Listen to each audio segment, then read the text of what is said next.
Some of my favorite people of all time are from Brooklyn.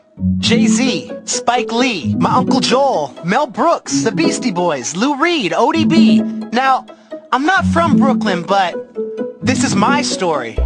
Once upon a time in the Bay, there was nothing left to say, so I had to get away. I've been sitting all up in DeVos Park with Lanark on my mind like Alistair Gray, feeling strangely fine. 26 years old, at a crossroads. Was it time for grad school or time for more shows? Time to rock my thesis or write more songs? Time to call it quits when I've been doing this so long? I couldn't decide, so I made an EP with a rapper named K-Flay that opened for me. I helped her get discovered, and on tour 303, I heard she got a deal. I read it in AP, I bought the juicy book decoded, and I noticed something funny. You gotta grind and hustle if you wanna make the money. I met a girl with purple hair, a Puget Sound grad, fell head over heels, life wasn't that bad. I'm going go back to Brooklyn. DJ Premier, I'm going go back to Brooklyn. The RZA, the Jizza, I'm going go back to Brooklyn. Woody Allen, what up? I'm going go back to Brooklyn. Jimmy Fallon, yo, you're killing it. I went to Europe with Zebrahead Ed, played drums on my set, and it sounded so sick. Knew I had to get back in the game, stop sleeping on my craft, and bring that fire back quick. I made some comments in the press that got some kids upset on white rappers that were taken out of context. But Sage Francis had my back, and I didn't regret a thing I said. I was just being honest. So I got lost and wrote my back around like Merritt. I found a safe routine, but Joe, I couldn't bear it. Every day was exactly the same like Nin. My upper playground hoodie was starting to wear thin, that's a metaphor.